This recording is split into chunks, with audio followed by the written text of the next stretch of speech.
ಇಲ್ಲ ಕೋಲಾರಲ್ಲಿ ನಾನು ವಿರುದ್ಧ ಸ್ಟ್ರೈಕ್ ಮಾಡಿದ್ದಾರೆ ಅಂತ ಹೇಳಿದ್ರೆ ನಾನು ಒಂದೇ ಹೇಳಕ್ ಇಷ್ಟಪಡ್ತೀನಿ. ಇವತ್ತು ದೇವಸ್ಥಾನದಲ್ಲಿ ಹೇಳ್ತಾ ಇದ್ದೀನಿ, ಆ ಸ್ಟ್ರೈಕ್ ಮಾಡಿರೋರಿಗೆ ಯಾರೋ ಒಬ್ಬರೋ ಇಬ್ಬರು ಟೀಚರ್ಸ್ ಇಂಪಾರ್ಟೆಂಟ್ ಆಗಿದ್ದಾರೆ ಮಾತ್ರ.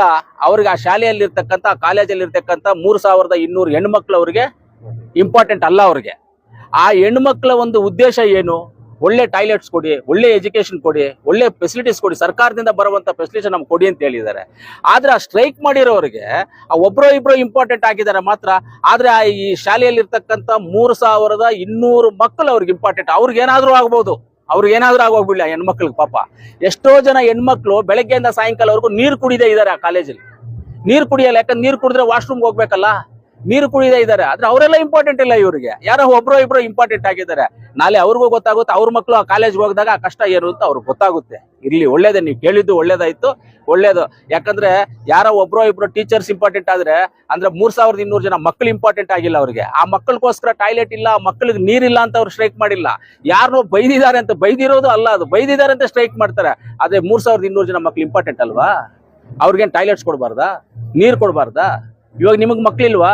ನಿಮ್ ಮಕ್ಳು ಅದ್ರಲ್ಲಿ ಓದಲ್ವಾ? ನಮ್ಮ ಮಕ್ಳು ಓದಲ್ವಾ? ಇನ್ನೊಬ್ರ ಮಕ್ಳು ಓದಲ್ವಾ? ಎಲ್ರ ಮಕ್ಳು ಹೋಗ್ತಾರಲ್ಲ. ಅಂದ್ರೆ ಮಕ್ಳು ಇಂಟ್ರೆಸ್ಟ್ ಅಲ್ಲ ಅವ್ರಿಗೆ, ಟೀಚರ್ಸ್ ಇಂಟ್ರೆಸ್ಟ್. ಒಳ್ಳೇದಾಗ್ಲಿ. ವಿದ್ಯಾರ್ಥಿಗಳು ಹೇಳೋ ಪ್ರಕಾರ ಡೆಂಗ್ಯೂ ಫೀವರ್ ಜಾಸ್ತಿ ಆಗ್ತದೆ, ಅಲ್ಲಿ ಸ್ವಚ್ಛತೆ ಕಾಣೋದು ಅವರು ಮುಖ್ಯ. ಯಾಕಂದ್ರೆ ಅಲ್ಲಿ ನೀವು ಬೋರೆಲ್ಲ ಹಾಕಿದೀರಾ ಅಂತ ಗೊತ್ತಾಯ್ತು, ಎಲ್ಲ ಹಾಕ್ಸಿದೀರಾ ಅಂತ. ಆದ್ರೆ ಆ ಮಕ್ಕಳ ಆರೋಗ್ಯದ ಕೂಡ ಗಮನಕ್ಕೆ ಅವರು ಅದೇ ನಾವು ಅದಕ್ಕೋಸ್ಕರನೇ ನಾವು ಅಲ್ಲಿ ಹೋಗಿ ಸ್ಟ್ರಿಕ್ಟ್ ಆಗಿ ಹೇಳಿದ್ರೆ ಅದ್ರ ಮೇಲೆ ಸ್ಟ್ರೈಕ್ ಮಾಡ್ತಾರೆ.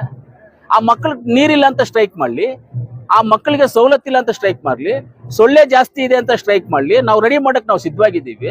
ಯಾರೋ ಟೀಚರ್ಸ್ನ ಬೈದು ಇಲ್ಲ, ಏನೂ ಇಲ್ಲ. ಅಲ್ಲಿ ಒಳಗಡೆ ಎಲ್ಲ ಕಿತ್ತೋಗಿರುವಂತ ಡ್ರಮ್ಗಳಿಟ್ಟಿದ್ದಾರೆ, ಕಿತ್ತೋಗಿರೋ ಜಗ್ಗಳಿಟ್ಟಿದ್ದಾರೆ, ಕಿತ್ತೋಗಿರೋ ಬಕೆಟ್ಗಳಿಟ್ಟಿದ್ದಾರೆ, ಗಲೀಜಿದೆ ಅದೆಲ್ಲ.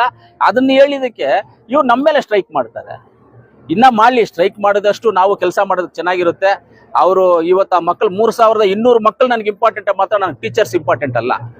ನನಗೆ ಇಂಪಾರ್ಟೆಂಟ್ 3200 ಮಕ್ಕಳು. ಟೀಚರ್ಸ್ ಒಳಗಡೆ ಟಾಯ್ಲೆಟ್ಸ್ ಇರುತ್ತೆ, ಇವ್ರಿಗೆ ಆಚೆ ಟಾಯ್ಲೆಟ್, ಅವ್ರ ಟಾಯ್ಲೆಟ್ಗಳಿಗೆ ಅವ್ರು ಬೀಗ ಹಾಕಿ ಇಟ್ಕೊಂಡಿರ್ತಾರೆ. ಈ ಮಕ್ಳು ಏನ್ ಮಾಡ್ಬೇಕು?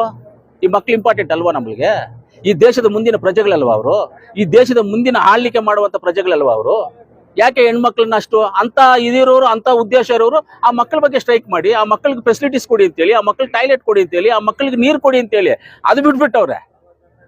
ಅದು ಬಿಟ್ಬಿಟ್ಟು ಈ ತರ ತಿರ್ಕೊಂಡ್ಬಿಟ್ಟವ್ರೆ. ಅದು ಒಳ್ಳೇದು ಮಾಡ್ಲಿ, ಅವರು ತಿಂಗಳಿಗೆ ಒಂದೊಂದು ಮಾಡ್ತಾನೆ ಇರ್ಬೇಕು. ಮೀಡಿಯಾದವರು ಕೂಡ ನೀವು ಈ ಸ್ಟ್ರೈಕ್ ಬಗ್ಗೆ ಕೇಳ್ತೀರಾ? ಆ ಸ್ಕೂಲ್ಗೆ ಇವ್ರು ಏನ್ ಮಾಡಿದ್ದಾರೆ? ಹೋಗಿ ನೀವು ಆ ಸ್ಕೂಲ್ಗೆ ಹೋಗ್ಬಿಟ್ಟು ಆ ಬಾತ್ರೂಮ್ಸ್ ಎಲ್ಲ ವಿಡಿಯೋ ತೆಗೀರಿ. ಅಲ್ಲಿ ಬೋರ್ ಹಾಕಿದ್ ಕೇಳಿ, ಅಲ್ಲಿರೋ ಮಕ್ಳು ಕೇಳಿ ಯಾರು ಅಂತ. ನಾನು ಸ್ವಂತ ದುಡ್ಡು ಖರ್ಚು ಮಾಡಿ ಹಾಕಿರೋದು, ಅದನ್ನೇ ಮೇಂಟೈನ್ ಮಾಡಿಲ್ಲ ಅಂದ್ರೆ ಅದು ನೀವು ಕೇಳ್ತೀರಾ ಸಂತೋಷ.